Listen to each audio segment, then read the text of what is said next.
If you follow religious theories, you're familiar with the 7 deadly sins. These are described as the cardinal sins of existence, the things you should avoid to keep your life good and wholesome. A life of diligence and kindness is all well and good, but as I always say, with that. And no vehicle I've driven in recent memory personifies those beliefs as wonderfully as the Mercedes-AMG GLE63 S. Gluttony, lust, greed, sloth, wrath, envy, and pride. Those 7 evil virtues come to life in the AMG 63 S, the range-topping version of the 2016 GLE class.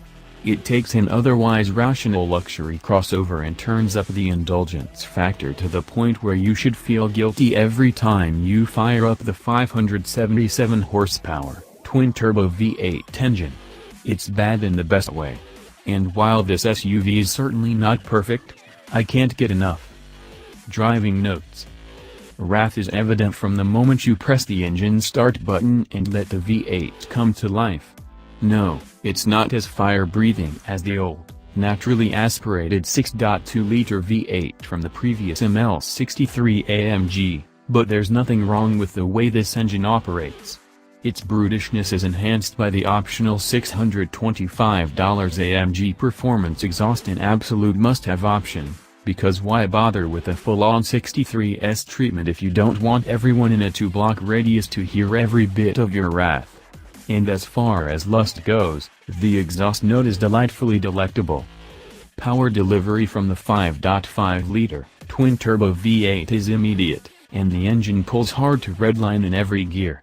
That 577 horsepower is complemented by the shove of 561 pound-feet of torque, and all that force will rocket you to 60 miles per hour in a hair over 4 seconds. Impressive, considering the 5,238-pound curb weight.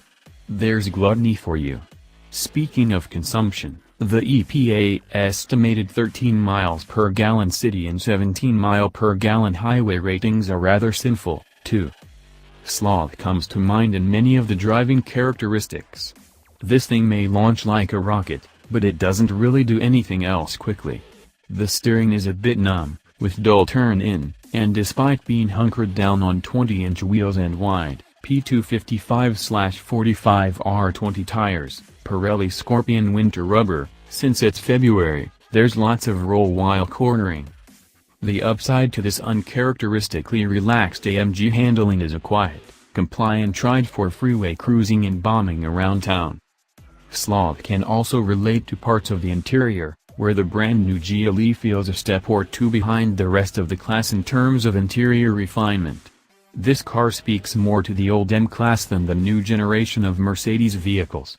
Step inside the fantastic new GLC, then get in the GLE, and you'll be surprised that the more expensive of the two is the one that feels the most out of date.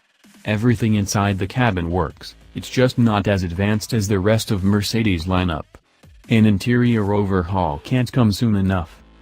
Yet despite that, this thing is in no way cheap. That greed sin is evident when you look not only at